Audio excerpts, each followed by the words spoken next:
കുറച്ചു മുന്നേ വരെ സ്ത്രീകൾ ഒരുപാട് ഇഷ്ടത്തോടെയും ആരാധനയോടെയും പഠിക്കാൻ ആഗ്രഹിച്ച ഒരു കാര്യമായിരുന്നു ഡ്രൈവിംഗ്. തനിക്കത് പഠിക്കണം, അതല്ലെങ്കിൽ അത് നേടിയെടുക്കണം എന്ന് ആഗ്രഹിക്കാത്ത ഒരു സ്ത്രീ അന്ന് പോലും ഉണ്ടായിരിക്കില്ല. ഇന്നത്തെ കാലത്ത് സ്ത്രീകൾ തന്റെ സാന്നിധ്യം അറിയിക്കാത്ത മേഖലകൾ വളരെ കുറവാണ്. എന്നാൽ ഞാൻ നേരത്തെ പറഞ്ഞ ആ പഴയ കാലത്ത് ഒരുപാട് പ്രതിസന്ധികൾ മറികടന്ന് താൻ പഠിച്ച ഡ്രൈവിംഗ് തന്നെ തന്റെ തൊഴിലാക്കി മാറ്റുകയും അതിലൂടെ നിരവധി ആളുകളെ ഡ്രൈവിംഗിലെ എക്സ്പേർട്ടാക്കി മാറ്റുകയും ചെയ്ത ലേഡി സ്റ്റാർ സാഹിദയാണ് ഇന്ന് ലീഡിംഗ് ലേഡീസിലൂടെ ഞങ്ങൾ നിങ്ങൾക്ക് മുമ്പിൽ പരിചയപ്പെടുത്തുന്നത്. വെൽക്കം ഷാഹിദ. അപ്പോൾ ലീഡിംഗ് ലേഡീസിലേക്ക് സ്വാഗതം സാഹിദ. Thank you. ആദ്യം തന്നെ സാഹിദയെ കുറിച്ചിട്ട് സാഹിദ തന്നെ ഒരു ഇൻട്രൊഡക്ഷൻ നൽകുന്നതായിരിക്കും നല്ലത്. അതായത് ഞാൻ സാഹിദ, എനിക്ക് ഹസ്ബൻഡ്, 3 കുട്ടികൾ വിത്ത് ഒരു പേരക്കുട്ടി ഉള്ള ആളാണ്.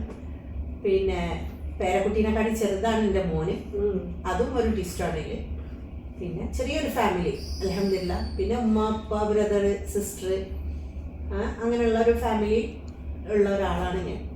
ഒരു പക്ക കോഴിക്കോടുകാരി. അതെ. ഒരു മുസ്ലിം ഫാമിലിയിൽ ജനിച്ച്. അതെ ഇല്ലേ? ഞാൻ തനി കുറ്റിച്ചിറക്കാരിയാണ്. ഞാൻ ജനിച്ചതും വളർന്നതൊക്കെ കുണ്ടുകൾ, ഇടിയാങ്ങര, കുറ്റിച്ചിറ ആ ഏരിയയിലാണ്. ഞാൻ എൻ്റെ ഫാമിലി മൊത്തത്തിൽ അതാണ്. തനി നമ്മളതിൽ പറയുകയാണെങ്കിൽ തെക്കേപ്പുറക്കാരി എന്ന് പറയും. ഓക്കെ. ഈ ഒരു ചോദ്യം ചോദിച്ചത് യഥാർത്ഥത്തില് സ്ത്രീകൾ പൊതുവെ കടന്നു വരാൻ മടി കാണിക്കുന്ന ഒരു ഏരിയ തന്നെയാണത്. പൊതുവെ ഇത് പഠിച്ചെടുക്കുന്ന തന്നെ സ്ത്രീകളെ വെച്ചിട്ട് വലിയ പ്രയാസമുള്ളതാണ്. എന്നാൽ വളരെ വിദഗ്ധമായിട്ട് പ്രഗത്ഭമായിട്ട് വണ്ടി ഓടിക്കുന്ന കുറെ ആൾക്കാരുണ്ട് താനും. എങ്ങനെയാണ് ഈ ഒരു ഫീൽഡ് തിരഞ്ഞെടുക്കാൻ കാരണം? ഈ ഫീൽഡ് എന്ന് പറഞ്ഞാൽ ഡ്രൈവിംഗ് എൻ്റെ പാഷനാണ്. പാഷൻ എന്ന് പറഞ്ഞാൽ എൻ്റെ ഒരു ഫ്രണ്ട് ഡ്രൈവിംഗ് ചെയ്യുന്ന കണ്ടപ്പോൾ ഭയങ്കരമായിട്ട് എനിക്ക് ഒരു എന്താ പറയുക, നമ്മൾ ഒരു പൂതി വരാന്ന് പറയില്ലേ, ശരിക്കും പറഞ്ഞാൽ അതാണ്. എൻ്റെ ആ ഫ്രണ്ട് ഡ്രൈവ് ചെയ്യുന്ന കണ്ടപ്പോൾ ഭയങ്കര പൂതി ചെയ്യുന്നു. മൂപ്പര മാതിരി എനിക്കും ഡ്രൈവ് ചെയ്യണം എന്നുള്ളൊരു ഭയങ്കരമായിട്ടുള്ള ഒരു ഇതിലാണ് ഞാൻ ഇതിൽ ഇറങ്ങി തിരിച്ചത്. പിന്നെ ഡ്രൈവ് ചെയ്യാൻ തുടങ്ങി. അതായത് ഈ ഡ്രൈവിംഗ് സ്കൂളിൽ പോയിട്ട് തന്നെയാണോ പഠിച്ചത്? പഠിക്കാൻ ഡ്രൈവിംഗ് സ്കൂളിൽ തന്നെയാണ് പോയത്. പക്ഷെ അവിടെ ഇടുമ്പോഴാണ് മനസ്സിലായത് ക്ലച്ചും ബ്രേക്കും എങ്ങനെയാണ് റിലീസ് ചെയ്യാന്നുള്ളത്. അതുവരെ അപ്പോഴാണ് മനസ്സിലായത് അവരാണ് കൺട്രോൾ ചെയ്യുന്നതെന്നുള്ളത്. ഓക്കെ. കാരണം ആക്സിലേഷൻ മാത്രമേ നമ്മൾ കൊടുക്കണുള്ളൂ, ബാക്കി കൺട്രോളിങ് ക്ലച്ചും ബ്രേക്കും അവരാ കൺട്രോൾ ചെയ്യുന്നത്. ഇടുമ്പോൾ മാത്രമാണ് ഞാൻ ശരിക്കും മനസ്സിലാക്കിയത് ഇതെങ്ങനെ മൂവ്മെന്റ് നടക്കണമെന്നുള്ളത്. അപ്പൊ ഞാൻ എന്ത് ചെയ്ത് എൻ്റെ വീട്ടിൽ വന്നിട്ട് കാർ പോർച്ചിന്ന് കാറ് ബാക്കോട്ടെടുത്ത് മുന്നോട്ടെടുത്ത് തെങ്ങിന് കൊണ്ടേയിടിച്ച് കാറിന്റെ പോർച്ചിന്റെ മറ്റേ ഫില്ലറിന് കൊണ്ടേയിടിച്ച് ഒരു ധാരണയിലെത്തി. കാറിനോട് ആദ്യം പറഞ്ഞ് നമുക്ക് പിന്നെ ഇതാക്കാം. അങ്ങനെയാണ് ഞാൻ പഠിച്ചത്. പിന്നെ ഒറ്റ ദിവസമാണ് ലൈസൻസ് കിട്ടിയിട്ട് എൻ്റെ ബ്രദറിന്റെ കൂടെ പോയത്. അന്ന് എനിക്കൊരു അടിയും കിട്ടി. ജസ്റ്റ് ഞാനത് തിരിഞ്ഞു നോക്കിയതിന് ആ അടിയിൽ ഞാൻ അന്ന് എന്ത് ചെയ്തു, ഇനി നിങ്ങളെ കൂടെ വരൂല എന്ന് പറഞ്ഞു. ആദ്യത്തെ യാത്ര ആദ്യമായിട്ട് ലൈസൻസ് കിട്ടിയിട്ട് ഒറ്റയ്ക്ക് പുറത്തിറങ്ങാന്നുള്ളൊരിതിൽ ബ്രദറിന്റെ കൂടെ പോയി. അന്ന് ഒരു അടി കിട്ടിയപ്പോൾ മതിയാക്കി. പിന്നെ ഞാൻ ഒറ്റയ്ക്ക് എടുക്കൽ തുടങ്ങി. അതിന് എനിക്ക് സപ്പോർട്ട് തന്ന എൻ്റെ ഉമ്മാണ്. മാഷാ അല്ലാഹ് അൽഹംദുലില്ലാ. എന്ത് വന്നാലും പ്രശ്നമില്ല, നീ എടുക്ക് മോളെ എന്ന് പറഞ്ഞത് എൻ്റെ ഉമ്മാണ്. എൻ്റെ കൂടെ ഫ്രണ്ടിൽ ഒരു പേടിയും ഇല്ലാതെ എൻ്റെ കൂടെ ഇരുന്നത് കൊണ്ടാണ് ഇപ്പൊ എനിക്ക് ഡ്രൈവ് ചെയ്യാൻ പറ്റുന്നത്. ശരിക്കും ഇന്നത്തെ ഒരു ലീഡിംഗ് സ്റ്റാർ നമുക്ക് ഉമ്മാനെ ആക്കാം. അതെ അല്ലേ? തീർച്ചയായിട്ടും. ഈ ഒരു ഫീൽഡിലോട്ട് കടന്നു വന്നപ്പോൾ ഒരുപാട് പ്രതിസന്ധികൾ നേരിട്ടു എന്ന് നേരത്തെ പറഞ്ഞില്ലേ, അതിനെ കുറിച്ചൊന്ന് പറയൂ. ഞാൻ താമസിച്ചിരുന്നത് ഈ പയ്യാനക്കൽ ഗേറ്റ് ക്രോസിങ്ങും കയറ്റു വർക്കും ഇല്ലേ, പണ്ട് ഇപ്പം ബ്രിഡ്ജ് വരുന്നതിന് മുന്നേ അവിടെ ഒരു സ്ലോപ്പ് ആയിരുന്നു. അന്നൊന്നും ക്ലച്ച് ഹാഫ് ക്ലച്ച് ആക്കണം, എങ്ങനെ എടുക്കണം എന്നുള്ളത് അറിയില്ല, ആരും പറഞ്ഞു തന്നിട്ടില്ല. അവിടെ ബ്രേക്ക് ആവും, ഓഫാവും.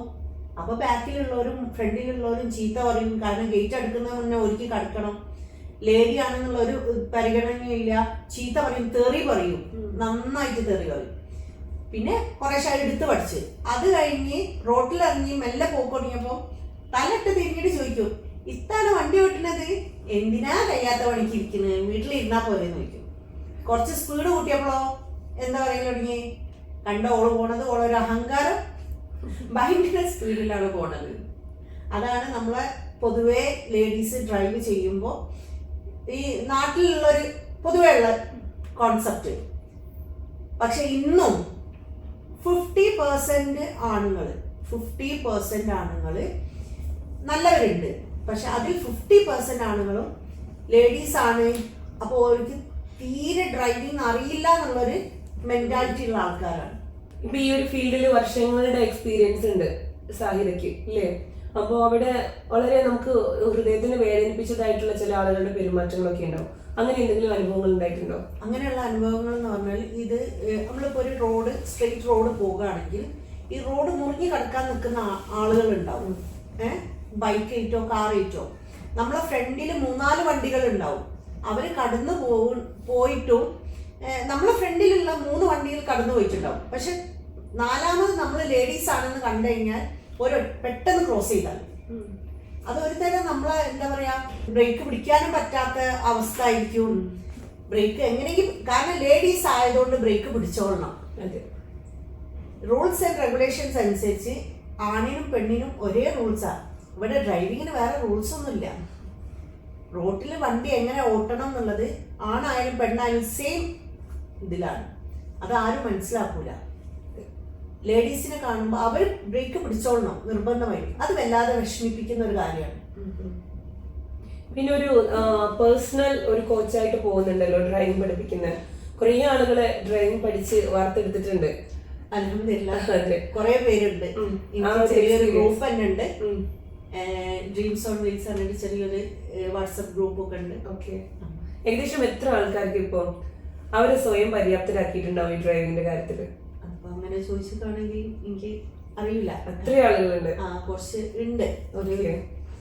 തീർച്ചയായിട്ടും അപ്പോൾ ഡ്രൈവിംഗ് അറിയുന്ന ഒരു വ്യക്തി, ലൈസൻസും കാര്യങ്ങളൊക്കെ കിട്ടിയ ഒരു വ്യക്തിക്ക് പൊതുവെ ഇപ്പൊ എന്റെ ഉമ്മയടക്കം റോഡിലോട്ട് ഇറങ്ങാൻ പേടിയുള്ള ഒരു അവസ്ഥയുണ്ട്. നമുക്ക് എത്ര ലൈസൻസ് ഓണർ ആണെന്ന് പറഞ്ഞു കഴിഞ്ഞാലും ഈ ഒരു ക്രൗഡ് ട്രാഫിക് ഒക്കെ കാണുമ്പോൾ നമുക്കൊരു പേടിയുണ്ടാവും അല്ലേ? അവർക്കൊക്കെ സധൈര്യം സാഹിദിനെ വിളിക്കാം. തീർച്ചയായിട്ടും എനിക്കൊരു 10 മിനിറ്റ് ഞാൻ എല്ലാവരോടും പറയുന്ന ഒരു കാര്യമാണ്. നിങ്ങൾ ഈ ഇരിക്കുന്ന നേരം എന്നെ വിശ്വസിച്ച് ഒരു 10 മിനിറ്റ് എനിക്ക് തന്നാൽ മതി. ഞാൻ മനസ്സിലാക്കി തരും നിങ്ങൾക്ക് ഡ്രൈവിംഗ് ചെയ്യാൻ പറ്റും എന്നുള്ളത്. അത് എന്റെ ഗ്യാരണ്ടിയാണ്. അവരുടെ ആ ഒരു സന്തോഷ പ്രകടനങ്ങളൊക്കെ ഉണ്ടാവില്ലേ? അപ്പൊ അവരതൊക്കെ ആയിട്ട് തീർച്ചയായിട്ടും ഇപ്പൊ സ്പോട്ടില് ഇപ്പൊ 2 ദിവസമായിട്ടുള്ളൂ നമ്മളെ MVR മുക്കം ഹോസ്പിറ്റലില്ലേ, അവിടുത്തെ ഒരു ഡോക്ടറെ ഇപ്പൊ ഞാൻ ട്രെയിൻ ചെയ്യിച്ച് അത് ആ കുട്ടീനെ ഞാൻ മുക്കത്തുനിന്നും ഇങ്ങോട്ടും ഇവിടുന്ന് മുക്കത്തുനിന്നും ഒക്കെ അങ്ങനെ ആയിട്ട് ട്രെയിൻ ചെയ്യിച്ച് ഇപ്പൊ ആ കുട്ടി ഒറ്റയ്ക്ക് പോയി ഡ്രൈവ് ചെയ്ത, ആ ഡോക്ടർ ഒറ്റയ്ക്ക് പോയി ഡ്രൈവ് ചെയ്ത, പാർക്കിങ്ങിൽ പാർക്ക് ചെയ്തിട്ട് ആദ്യം വിളിച്ചത് തന്നെയാണ്. അത്രയും സന്തോഷമാണ് ആ കുട്ടിക്ക് വന്നത്. അവരെ ആ സന്തോഷം ഒരു ലെവലിലും പറഞ്ഞറിയിക്കാൻ പറ്റാത്തൊരു കാര്യമാണ്.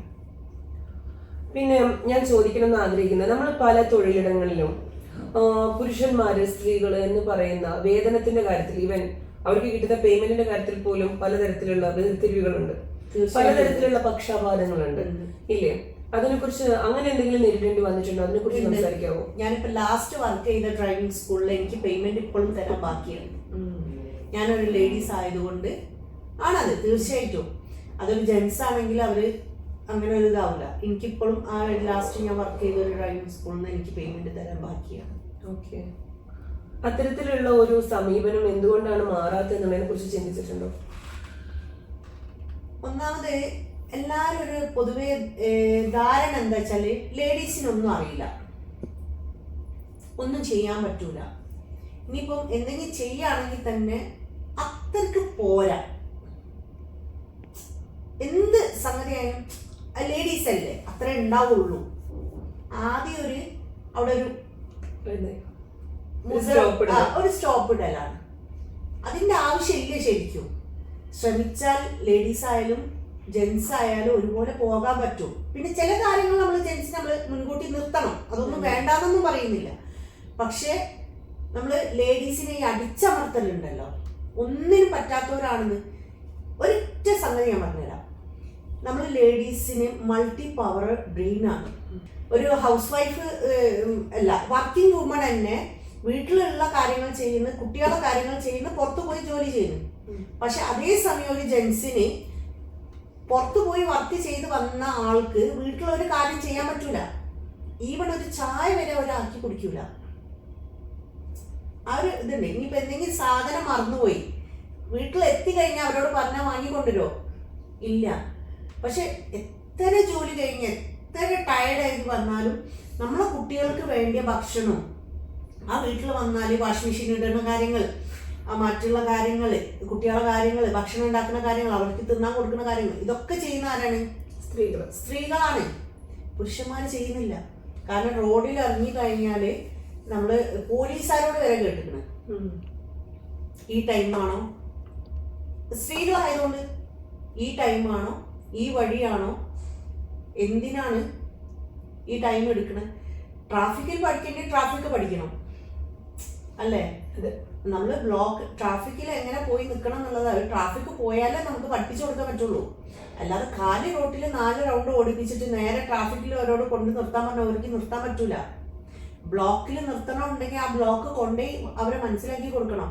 അല്ലാതെ ഇതേ സെയിം ഇതാണ്, നമ്മൾ കാലി റോട്ടിൽ ഓട്ടിട്ട് ബ്ലോക്ക് കൊണ്ടുപോയിട്ടാണ് ആ കാലി റോട്ടിൽ ആക്സിലേഷൻ കൊടുത്ത് പോകണ വഴി ഒഴുകി ബ്ലോക്കിൽ ആക്സിലേഷൻ കൊടുത്ത് പോകാൻ പറ്റുമോ? അത് ആരും മനസ്സിലാക്കണില്ല. അതെന്താ വെച്ചാല് സ്ത്രീകൾക്ക് പേടി, ചെറുതായിട്ട് ഉള്ളിൻ്റെ ഉള്ളിൽ പേടിയുണ്ട്. പക്ഷെ അതേസമയം സ്ത്രീകൾ ഏറ്റവും ഡേഞ്ചർ ആയിട്ടുള്ള 2 സംഗതികളിലാണ് കൈകാര്യം ചെയ്യുന്നത്. ഏത് നിമിഷവും പൊട്ടിത്തെറിക്കാവുന്ന ഗ്യാസും ഇലക്ട്രിസിറ്റിയും. അവർ വർക്ക് ചെയ്യുന്ന ഓവൺ ആവട്ടെ, മിക്സി ആവട്ടെ, അല്ലെങ്കിൽ ഗ്യാസ് ആവട്ടെ, എന്തുറപ്പാണുള്ള അവരുടെ ലൈഫിന് ഒരു ഗ്യാരണ്ടിയും ഇല്ല. പക്ഷെ അവർ കൂളാണ്. എന്തുകൊണ്ടാണ് വിചാരിച്ചാൽ അവരെ വിചാരം ഒരു വീട്ടിൽ സേഫ് ആണെന്നുള്ള ഒരു അർത്ഥമാണ്. പക്ഷെ അവർ ചിന്തിക്കണില്ല, ബ്രേക്ക് പിടിച്ചാലും ഒരു ക്ലച്ചും ബ്രേക്കും പിടിച്ചാലും നമ്മൾ റോട്ടിൽ സേഫ് ആണെന്നുള്ളത്. ഒന്നാമത്തെ കാര്യം മറ്റുള്ളവർ പേടിപ്പിച്ചിട്ടാണ്. വീട്ടിലും ഒരു സപ്പോർട്ടില്ല, എല്ലാരും പറഞ്ഞു പേടിപ്പിക്കും, നീ അവിടെ കൊണ്ടുപോയി തട്ടു, ഇവിടെ കൊണ്ടുപോയി തട്ടു, മറ്റുള്ളവർ മേല് കയറല്ലേ ആദ്യം പറയുന്ന ഒരു കാര്യം. ആ ഒരു പ്രശ്നം കൊണ്ടാണ് അധികം സ്ത്രീകൾക്കും ഡ്രൈവിംഗ് ചെയ്യാൻ പറ്റാത്തത്. നമ്മൾ ഒന്ന് സപ്പോർട്ട് കൊടുത്താൽ, ഞാൻ പറയുന്നത് എൻ്റെ ടൈമിനാണ് വില. ഞാൻ എല്ലാവരോടും പറയുന്നത്, എന്നെ വിളിച്ച് കാണും, ഞാൻ ചോദിച്ചാൽ എന്നോട് പറഞ്ഞാൽ ഞാൻ പറയും എൻ്റെ ടൈം ഇത്രയാണ്, എനിക്ക് 1 ഹവറിനാണ് എൻ്റെ ചാർജ്. കാരണം എന്താണ്, ഞാൻ അവരെ കൂടെ എൻ്റെ ടൈമേ സ്പെൻഡ് ചെയ്യുന്നുള്ളൂ. ഞാൻ ഒരിക്കലും അവരെ പഠിപ്പിക്കുന്നില്ല, അവരെ കൂടെ എൻ്റെ ടൈമാണ് സ്പെൻഡ് ചെയ്യുന്നത്. അവർക്ക് വേണ്ടിയത് ഒരു സപ്പോർട്ടാണ്. നമ്മൾ അവരുടെ കൂടെ ഇരിക്കുക, അവരെ കൂടെ തന്നെ ഉണ്ട് നമ്മളൊന്ന് മനസ്സിലാക്കി കൊടുത്തു കഴിഞ്ഞാൽ അവർ കൂളായിട്ട് പോകും. ഒരു കുഴപ്പമില്ലാതെ അടിപൊളിയായിട്ട് അവർ ഡ്രൈവും ചെയ്യും. അധികം ആൾക്കാർ 2 ദിവസം 3 ദിവസം, ഞാൻ അധികം ക്ലാസ് എടുക്കാറേ ഇല്ല. കാരണം എന്താ പറയുക, അതിൻ്റെ ആവശ്യം എനിക്ക് വരുന്നില്ല. നല്ല അവർ ഒന്ന് സമാധാനത്തിൽ പറഞ്ഞു കൊടുത്താൽ വേഗം ക്യാച്ച് ചെയ്യുന്ന ആൾക്കാരാണ് സ്ത്രീകൾ. അതുകൊണ്ടാണല്ലോ എത്ര ബുദ്ധിമുട്ടുള്ള കാര്യങ്ങളാണ് ഒരു വീട് നോക്കുന്നത്, കുട്ടികളെ നോക്കുന്നത്, അതൊക്കെ ആരാ ചെയ്യുന്നത്? ഈവൺ ഒരു പ്രസവത്തിന്റെ വേദന വരെ ആണുങ്ങൾ സഹിക്കുമോ? ഇല്ല, ഒക്കെ സഹിക്കുന്ന ആരാണ്? സ്ത്രീകളാണ്. അതെന്തുകൊണ്ട്? അവർക്ക് അത്രയും പവർ ഉള്ളതുകൊണ്ടാണ്. ആ പവറുള്ള ആൾക്കാരാണ് ഇവര് എന്താക്കുന്നത്, ഒന്നിനും പറ്റൂല എന്ന് പറഞ്ഞിട്ട് തള്ളിക്കളയുന്നത്. അത്രയാണ്. ശരിക്കും സാഹിത്യയുടെ ഈ ഒരു ശബ്ദം ഉണ്ടല്ലോ, കുറേ സ്ത്രീകള് അവർക്കൊക്കെ ഒരുപാട് കഴിവുകൾ ഉണ്ടാവും ഇതേപോലെ ഡ്രൈവിങ്ങിനും എഴുതാനും വായിക്കാനും. അതല്ലെങ്കിൽ അവർ വെൽ എഡ്യൂക്കേറ്റഡ് ആയിരിക്കാം, ഇല്ലേ? അങ്ങനെ ഇപ്പോഴും കാണാൻ പറയത്ത് ഇരുന്നിട്ട് തന്റെ കഴിവിനെ കുറിച്ച് ഓർത്ത് തേങ്ങുന്ന കുറേ പെണ്ണുങ്ങളുണ്ട്. അങ്ങനെയുള്ള കുറേ ആളുകൾക്കുള്ള ഒരു പ്രചോദനം കൂടിയാണ്. ഇപ്പോൾ ശരിക്കും ഡ്രൈവിംഗ് പഠിക്കാൻ ഇഷ്ടപ്പെട്ടു വന്ന ഷാഹിദ് അത് തൊഴിലാക്കിയിട്ട് 3 വർഷം 3 ആളുകളുടെ കോച്ചായിട്ട് സക്സസ്ഫുള്ളി റൺ ചെയ്തുകൊണ്ടേയിരിക്കുക. അത്തരത്തിലുള്ള ആളുകളോട് എന്തൊരു സജഷനാണ് പറയാനുള്ളത്? ഒന്നുമില്ല, നമ്മളെ ലൈഫാണ്, നമ്മളത് പുറത്തിറങ്ങി നമ്മൾ എൻജോയ് ചെയ്യുക. നമുക്ക് എന്താണോ പാഷന് അത് ചെയ്യാൻ ശ്രമിക്കുക, അത്രേ ഉള്ളൂ. ഞാൻ പരിചയപ്പെട്ട സ്ത്രീകളിൽ കുറേ എഡ്യൂക്കേറ്റഡ് ആയ ആൾക്കാരുണ്ട്. ഞാൻ എഡ്യൂക്കേറ്റഡ് അല്ല കേട്ടോ. ഞാൻ SSLC പഠിക്കുമ്പോഴാണ് എൻ്റെ കല്യാണം കഴിഞ്ഞത്. ഞാനിപ്പോഴാണ് 3 കൊല്ലം മുന്നെയാണ് ഞാൻ SSLC തന്നെ എഴുതിയത്. ഞാൻ എഡ്യൂക്കേറ്റഡ് അല്ല. പക്ഷെ എഡ്യൂക്കേറ്റഡ് ആയ കുറേ ആൾക്കാരെ ഞാൻ പഠിപ്പിക്കുന്നുണ്ട്. അവരൊക്കെ കാണുമ്പോഴല്ല സങ്കടം വരും. സിവിൽ എഞ്ചിനീയേഴ്സ്, എഡ്യൂക്കേഷൻ എന്ന ഒരു പദം നമ്മൾ ഉപയോഗിക്കുന്നത് സർട്ടിഫിക്കറ്റ് നമുക്ക് കിട്ടുന്നതിൽ മാത്രമല്ല, നമ്മുടെ ലൈഫില് നമ്മൾ ഓരോ വ്യക്തികളിലൂടെയും ഓരോ സാഹചര്യത്തിലൂടെയും നമ്മൾ പഠിച്ചെടുക്കുന്ന കുറെ പാഠങ്ങളുണ്ട്. അതില് ഷാഹിദ് എഡ്യൂക്കേറ്റഡ് ആണ്. Thank you. കാരണം എനിക്ക് സങ്കടം വരും ഇവരെ കാണുമ്പോൾ. ഞാൻ പറയും, നിങ്ങൾ ഇത്രയും ഒരു പൊസിഷനിലുള്ള ആൾക്കാർ ജോലിയൊന്നും ചെയ്യാതെ ഈ വീട്ടിൽ അടിഞ്ഞുകൂടി ഇരിക്കുക എന്ന് പറയുന്നത് അത് നിങ്ങളോട് തന്നെ ചെയ്യുന്ന തെറ്റല്ലേ എന്ന് ചോദിക്കാറുണ്ട് ഞാൻ. കാരണം എനിക്ക് തോന്നിയിട്ടുണ്ട് കഴിഞ്ഞ 23 കൊല്ലം ഞാൻ വീട്ടിൽ സ്റ്റക്കായിരുന്നു. 23 കൊല്ലം ഞാൻ വീട്ടിൽ സ്റ്റക്കായിരുന്നിട്ടാണ് പിന്നെ ഞാനിപ്പോൾ ഈ പുറത്തിറങ്ങിയത്. കാരണം എൻ്റെ ഹസ്ബൻഡിന് ജോലി ചെയ്യുന്നത് ഇഷ്ടമല്ല, മൂപ്പര് വിദേശത്തായിരുന്നു. മൂപ്പർക്ക് ഇഷ്ടമില്ലാത്തത് കൊണ്ട് എൻ്റെ വീട്ടുകാരും എനിക്ക് സപ്പോർട്ട് തന്നില്ല. അപ്പം ആ ഒരു ലെവലിൽ. പക്ഷെ ഇപ്പോൾ വീട്ടുകാർ നല്ല സപ്പോർട്ടാണ്, എല്ലാവരും സപ്പോർട്ടാണ്. പ്രത്യേകിച്ച് എൻ്റെ മക്കള്. എൻ്റെ മക്കള് മാഷാ അല്ലാഹ് ഭയങ്കര എൻ്റെ ഇൻസ്പിറേഷനാണ്. അവരാണ് മെയിനായിട്ട്. ഇപ്പൊ പറയുന്നത് എന്താ അറിയാം, നിങ്ങൾ പുറത്ത് എവിടെയെങ്കിലും കറങ്ങാൻ പോകാനാ പറയുന്നത്. കാരണം എന്താ വെച്ചാല് കുറച്ച് നിങ്ങളതായ ഒരു ടൈം ഉമ്മ സ്പെൻഡ് ചെയ്യുന്ന പറയുന്നത്. വീട്ടിൽ തന്നെ നിങ്ങൾ വർക്ക് വീട് എന്നുള്ളത് ഒഴിവാക്കി കുറച്ച് എവിടെയെങ്കിലും ഒന്ന് പോയി വരും. മക്കള് തന്നെ നമുക്ക് സപ്പോർട്ട് ആവുന്ന ഒരു സമയമാണ് ഇപ്പൊ. തീർച്ചയായിട്ടും മക്കള് ആ ഒരു സപ്പോർട്ട് നമുക്ക് ഏറ്റവും വലുതാണ്. കാരണം കുറെ കുട്ടികളുണ്ട് ഉമ്മമാരെ, നിങ്ങൾ ഇത്രയും പ്രായമായിട്ട് ഇനി എങ്ങോട്ടാണ് ഡ്രൈവ് ചെയ്യണത്, അല്ലെങ്കിൽ നിങ്ങൾ എങ്ങോട്ടാണ് വീട്ടിൽ തന്നെ ഒതുങ്ങി കൂടാനുള്ള പറയുന്ന കുറെ ആൾക്കാരുണ്ട്. അതേ ലെവലിൽ തന്നെ ഒരു ഇതിൽ കുട്ടികളെ സപ്പോർട്ട് ചെയ്യുന്ന ആൾക്കാരും ഉണ്ട്. കാരണം ഇപ്പം എൻ്റെ അടുത്ത് വരുന്ന ഡ്രൈവിംഗ് പഠിക്കാൻ വരുന്നത് അധികം ആൾക്കാരുടെ പ്രശ്നം ആണുങ്ങള് മൊത്തത്തിൽ പറയല്ല, പക്ഷെ ഫാദറ്, ബ്രദറ്, ഹസ്ബൻഡ്, മകന് ഇവരൊക്കെ കൂടെ പോയി തല്ലുണ്ടാക്കിയിട്ട് ഇനി 144 പാസ്സാക്കും. പണ്ടറിഞ്ഞ് ഞാൻ ഡ്രൈവേ ചെയ്യണില്ലാന്ന് എന്നിട്ട് ആണ് എൻ്റെ അടുത്ത് വരുന്നത്. അപ്പൊ ഞാൻ അവരോട് പറയും, കാരണം ആണുങ്ങൾക്ക് പൊതുവേ കുറച്ച് എന്താ പറയാ പെട്ടെന്ന് ചൂടാവും. പെട്ടെന്ന് ചൂടാവും. പെണ്ണുങ്ങൾ അതല്ല, പെട്ടെന്ന് ചൂടാവൂല. പിന്നെ രണ്ടാമത്തെ കാര്യം, അവർക്ക് അവരുടെ വണ്ടി മാത്രമാണ് ഫോക്കസ്. ഇവര് ഡ്രൈവ് ചെയ്യണം എന്നുള്ളതല്ല വിഷയം, വണ്ടി മാത്രമാണ്. നമ്മൾ ഏത് കുട്ടിയും വീഴാതെ നടക്കാൻ പഠിക്കൂല. ഒരു കുട്ടി ജനിച്ചാൽ നമ്മൾ എന്താക്കുക, താഴെ വെക്കും. എത്ര പൈസക്കാരൻ്റെ മക്കളായാലും അല്ലേ, അതിനൊക്കെ തട്ടി എടുക്കുമോ? അതിന് നടക്കാൻ നിരങ്ങാനും താഴെ വെക്കും. പക്ഷെ ഇവര് വണ്ടി എന്താക്കൂ, വണ്ടി തട്ടും എന്നുള്ള ലെവലിൽ കൊടുക്കൂല. വണ്ടി തട്ടിക്കോട്ടെ. അത് ഇനിയിപ്പോൾ എത്ര പ്രോ ഡ്രൈവർമാരുണ്ട്, ഈ വലിയ കണ്ടെയ്നർ ബസ്സൊക്കെ ഓട്ടുന്ന ആൾക്കാർ ആക്സിഡൻസ് ആണ്. അവർക്കൊന്നും അറിയായിട്ടാണോ? അല്ല. പക്ഷെ സ്ത്രീകൾ ഒരു എന്താ പറയാ, പറ്റൂല മാറ്റി നിർത്തല് നിങ്ങളെ കൊണ്ട് പറ്റൂല. അതാണ് തിരുത്തേണ്ടത്. അത് തിരുത്തും തോന്നുന്നുണ്ടോ? പക്ഷെ വേറെ ഒരു കാര്യം ഉണ്ട് കേട്ടോ. ഇന്നെ അധികം വിളിക്കുന്നത് ഇപ്പം കുറെ വിളിക്കുന്ന ആൾക്കാർ ഗൾഫിൽ നിന്നാവട്ടെ, ഹസ്ബൻഡ്സ് വിളിക്കുന്നവരുണ്ട് കേട്ടോ.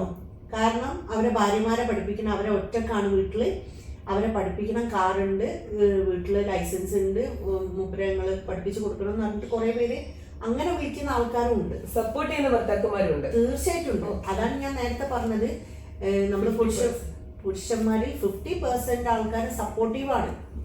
പക്ഷെ 50% ആൾക്കാർ ഭയങ്കര രൂക്ഷമായിട്ടുമാണ് പെരുമാറുന്നത്. അതുകൊണ്ടുള്ള പ്രശ്നമാണിത്. ഇപ്പം സാഹിദക്ക് ചെറിയൊരു കുട്ടി ഉണ്ടെന്ന് പറഞ്ഞല്ലോ. ഈ ഒരു കുഞ്ഞി കുട്ടീനെ വെച്ചിട്ട് ഈ ഒരു തൊഴിലിലോട്ട് വരുമ്പോൾ ഒരുപാട് പ്രതിസന്ധികൾ നേരിട്ടിട്ടുണ്ടാവില്ലേ? ഒരുപാട് പ്രതിസന്ധി ഞാൻ നേരിട്ടിരിക്കണ്.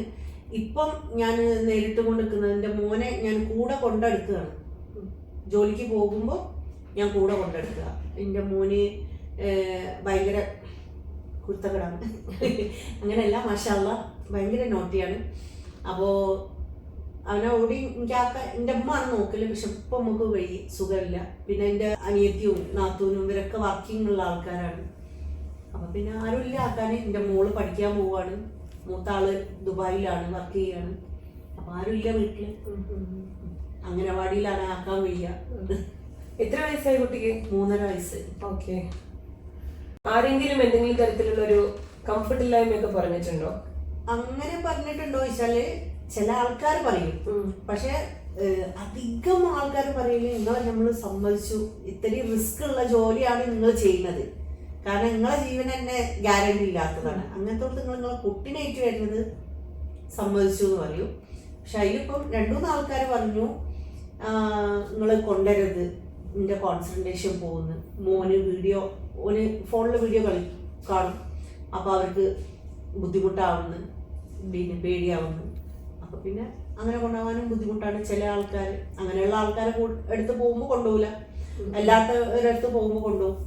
ശരിക്കും ജോലിക്ക് ഇറങ്ങുന്ന സ്ത്രീകള് അവരൊരു മദറായിരിക്കെ നേരിടുന്ന കുറെ പ്രശ്നങ്ങൾ ഇപ്പോഴും പരിഹരിക്കപ്പെടാത്തതായിട്ട് തന്നെ ഇല്ലേ നിലവിലെ സമൂഹത്തില്? തീർച്ചയായിട്ടും അങ്ങനത്തെ കുറെ ആളുകൾക്ക് മീൻസ് അതിനു വേണ്ടിയിട്ടുള്ള എന്തെങ്കിലും ഒരു പരിഹാര മാർഗം. ഇപ്പൊ കുട്ടികൾക്ക് അംഗനവാടി കാര്യങ്ങൾ, ഡേ കെയർ, ഇങ്ങനത്തെ സംഭവങ്ങളൊക്കെ അല്ലേ ഉള്ളത്.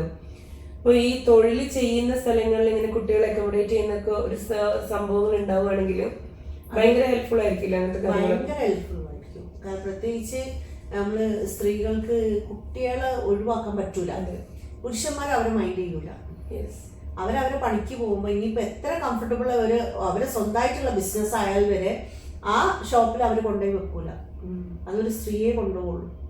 അതേമാതിരി തന്നെയാണ് പിന്നെ വീട്ടിലെ കാര്യങ്ങളും. അവരൊന്ന് സപ്പോർട്ട് ചെയ്താൽ ചിലപ്പോൾ നമുക്ക് വീട്ടിലെ കാര്യങ്ങളും സ്മൂത്തായിട്ട് പോകാൻ പറ്റും. അതും സപ്പോർട്ട് ചെയ്യൂല. സാഹിദ ശരിക്കും കോഴിക്കോട് വളരെ തിരക്കുള്ള ഒരു ഡ്രൈവിംഗ് കോച്ചായിട്ട് മാറിക്കൊണ്ടിരിക്കുകയാണ് ഇപ്പോൾ. എന്താണ് ഫ്യൂച്ചർ പരിപാടികൾ? എന്തൊക്കെയാണ് പുതിയ പുതിയ പദ്ധതികളൊക്കെ ആസൂത്രണം ചെയ്തിട്ടുള്ളത്? എൻ്റെ ആഗ്രഹം എന്താ വെച്ചാൽ, ഞാൻ പഠിപ്പിച്ചതും പഠിപ്പിക്കാത്ത ആയ ആൾക്കാർ, കാരണം കുറേ ലേഡീസിന് ഒറ്റയ്ക്ക് ഡ്രൈവ് ചെയ്ത് ടൂർ പോകാൻ ആഗ്രഹമുണ്ട്. അതിനൊരു പ്ലാറ്റ്ഫോം ഒരുക്കണം എന്നുള്ള ഒരു ആഗ്രഹക്കാരി ഞാൻ. അതിനുള്ള പ്ലാനുകൾ നടത്തിക്കൊണ്ട് നിൽക്കുന്നുണ്ട്. ഞാൻ പറഞ്ഞില്ല, എനിക്കൊരു വാട്സപ്പ് ഗ്രൂപ്പ് ഉണ്ട്, എൻ്റെ സ്റ്റുഡൻസിൻ്റെ മാത്രമായൊരു ഗ്രൂപ്പ് ഉണ്ട്.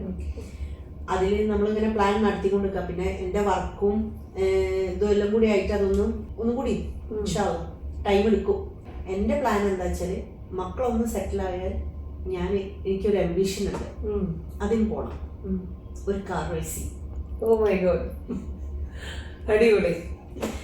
അതാണ് ഞാൻ 2-3 പ്രാവശ്യമായിട്ട് അതിൻ്റെ ഇത് അപ്ലൈ ചെയ്തിരുന്നു. പക്ഷെ അവിടെ ഭയങ്കരമായിട്ടുള്ള ഫീയും കാര്യമൊക്കെ ആണ്. ഇപ്പം തൽക്കാലം ചെറിയൊരു ഇതിൽ നിൽക്കുന്നത് കൊണ്ട് ഞാൻ തൽക്കാലം പിന്നെ കുട്ടികളൊക്കെ ഒന്ന് സെറ്റിൽ ആവട്ടെ. ഭയങ്കര ധൈര്യമുള്ള, ഭയങ്കര എന്താ പറയാ, ശരിക്കും സല്യൂട്ട് ചെയ്യണം കേട്ടോ ആ ഒരു കറേജിന് അല്ലേ. അത് നമ്മളത് സംഭവിക്കട്ടെ എന്ന് ഞങ്ങളും പ്രാർത്ഥിക്കുകയാണ്. ഇപ്പം 43 വയസ്സായി. ഇനി അതാ 53 ആയാലും 63 ആയാലും ഞാനത് ചെയ്യും. ഇനി ഇതിന്റെ ആഗ്രഹമാണ്. ഞങ്ങൾ റെറ്റിനയുടെ ടീം തന്നെ വന്നത് കവർ ചെയ്യും ഇൻഷാ അല്ലാഹ്. ഷാഹിദ ഒരു സ്വയം പര്യാപ്തയായിട്ട് സ്വന്തം കാലിൽ നിന്ന് നേടണം എന്ന് ഏറ്റവും കൂടുതൽ പറഞ്ഞ് സപ്പോർട്ട് ചെയ്തതാരം? എൻ്റെ ഫ്രണ്ട്സും എൻ്റെ മക്കളും. അതിൽ ഞാൻ ഈ ഫീൽഡിലേക്ക് ഞാൻ വരാൻ, ഡ്രൈവിംഗ് സ്കൂളിൻ്റെ ഫീൽഡിലേക്ക് വരാൻ കാരണം എൻ്റെ ഒരു ഫ്രണ്ട് ആഡ് കണ്ടിട്ട്, കാരണം അന്നേരം ഞാനൊന്ന് സ്ട്രഗിൾ ചെയ്യുന്ന ടൈമായിരുന്നു. അപ്പം അവളൊരു ആഡ് കണ്ടിട്ട്, ഫേസ്ബുക്കിൽ ഒരു ആഡ് കണ്ടിട്ട് അവൾ അയച്ചെന്നതാണ്, വേഗം അപ്ലൈ ചെയ്യുക, എന്നെ കൊണ്ട് ഇത് പറ്റും എന്ന് അവളാണ് പറഞ്ഞത്. എൻ്റെ ആ ഫ്രണ്ട് കാരണമാണ് ഞാൻ ഈ ഡ്രൈവിംഗ് പഠിപ്പിക്കുന്ന ഫീൽഡിലേക്ക് അങ്ങനെ ഇതായത്. കാരണം എനിക്ക് ആഗ്രഹമുണ്ട്, പക്ഷെ അങ്ങനെ ഒരു പ്ലാറ്റ്ഫോം കിട്ടിയിട്ടില്ലായിരുന്നു. അപ്പം ആ ഒരു പ്ലാറ്റ്ഫോം അവള് കാരണമാണ് കിട്ടിയത്. പിന്നെ മക്കള്, എൻ്റെ ഉമ്മ, ഇവരൊക്കെ സപ്പോർട്ടീവാണ്. അവരൊക്കെ കാരണമാണ് ഞാൻ ഇന്നിങ്ങനെ എനിക്ക് പറ്റിയത്. പിന്നെ ദൈവത്തിന് ഏറ്റവും വലിയ നന്ദി. പഠിച്ചോന് ഏറ്റവും വലിയവൻ. അവൻ വിചാരിക്കാതൊന്നും നടക്കൂല. അവൻ തരാൻ വിചാരിച്ചത് ആർക്കും തടുക്കാനും പറ്റില്ല, തടുക്കാൻ വിചാരിച്ചത് ആർക്കും തരാനും പറ്റില്ല. എനിക്ക് തോന്നുന്നു ഷാഹിദ സേവനയുടെ ഒരു സ്ഥിരം കസ്റ്റമർ ആണ് അല്ലേ? സ്ഥിരം. അതെ, ഞാൻ ഡെയിലി ഒരു 3, എനിക്ക് എത്ര കസ്റ്റമേഴ്സ് ഉണ്ടോ ഡെയിലി, അതായത് 3 ആണെങ്കിൽ 3, 4 ആണെങ്കിൽ 4, ഇനിയിപ്പോൾ ഒരാളാണെങ്കിൽ ഞാനിവിടെ വന്ന് ഒരു ചായ ഒക്കെ കുടിച്ച് പോകും. ഈ ഒരു സേവനയുടെ ഒരു ആംബിയൻസിനെ കുറിച്ച്, ഇവിടുത്തെ സർവീസിനെ കുറിച്ചൊക്കെ ഒന്ന് പറയാമോ? ഒന്നാമത് പറയേണ്ടത് നിസാർക്കിന്റെ ഫുൾ സപ്പോർട്ടാണ്. കാരണം ഞാൻ പല ഹോട്ടലുകളിൽ പോയിട്ടും പാർക്കിംഗ് മെയിൻ വരുന്നത് പാർക്കിങ്ങിനാണ്. കാരണം നമ്മൾ റോഡിൽ ഡ്രൈവ് ചെയ്താൽ മാത്രം പോരാ, നമ്മൾ ഒരു സ്ഥലത്ത് പോയി എങ്ങനെ പാർക്ക് ചെയ്യണം, അവിടുന്ന് റിവേഴ്സ് എങ്ങനെ എടുക്കണം, പിന്നെ ഒരു റോഡിലേക്ക് എങ്ങനെ കയറണം എന്നുള്ളത് ഇതാണ് മെയിൻ പോയിന്റാണ്. ഇവിടെ വരുന്നത് മെയിനായിട്ട് അതാണ്. ഇവിടെ വന്ന് പാർക്ക് ചെയ്ത് ഇവിടുന്ന് റിവേഴ്സ് എടുത്ത് പോകണം. അപ്പം നമ്മളൊരു ചായ ഒക്കെ കുടിച്ച്, അപ്പോൾ കുറേ പ്രാവശ്യം ഞാൻ പല ഹോട്ടലുകളിലും പോയിട്ട് അവിടെയൊക്കെ എന്താ ചെയ്യുന്നത് വെച്ചാൽ, ഇവിടെ ആണോ ഇങ്ങനാണോ പഠിക്കണം, ഇങ്ങനെയാണ് ഇവിടെ പാർക്കിങ്ങിൽ വന്നിട്ടാണോ എന്ന് പറഞ്ഞിട്ട് ജഗമുഖം ആണ്. പക്ഷെ ഇവിടെ വന്നാൽ നിസാർക്കിന്റെ ഇതെന്താ അറിയോ, ഒരു കുഴപ്പമില്ല, ധൈര്യമായിട്ട് ഇടിച്ചോ, ധൈര്യമായിട്ട് പോരും, ആരായാലും ഒരു പ്രശ്നമില്ല. ആ ഒരു മെന്റാലിറ്റി കാരണം എല്ലാവർക്കും എന്റെ കൂടെ വരുന്ന കുട്ടികൾ വരെ ഭയങ്കര സപ്പോർട്ടീവ്, ഒരു എന്താ പറയാ കോൺഫിഡൻസ് ആണ്. അവർക്ക് ഇവിടെ പാർക്കിങ്ങിൽ വരുമ്പോൾ പേടിയാണ്. കാരണം പാർക്കിങ്ങിൽ പാർക്ക് ചെയ്യുമ്പോൾ വണ്ടിനെ തട്ടോ എന്നുള്ള ഒരു പേടി ഉണ്ടല്ലോ. പക്ഷെ നിസാർ കാറിന് ഇറങ്ങി നിസാർക്ക് തന്നെ പരിചയപ്പെട്ട് നിസാറിനെ സംസാരിക്കും, നിസാറില്ല തട്ടാണെ തട്ടട്ടെ എന്നുള്ള ഒരു മെന്റാലിറ്റി മെയിനായിട്ട് നിസാർക്കിന്റെ സപ്പോർട്ടീവ് ഉണ്ട്. അതുകൊണ്ടാണ് സേവരി ഭയങ്കരമായിട്ട് എനിക്ക് കംഫർട്ടബിൾ ആയിട്ട് തോന്നുന്നത്. പിന്നെ നല്ല ഫുഡ്, നല്ല ചായ, നല്ല കോഫിയൊക്കെ കിട്ടും. അപ്പൊ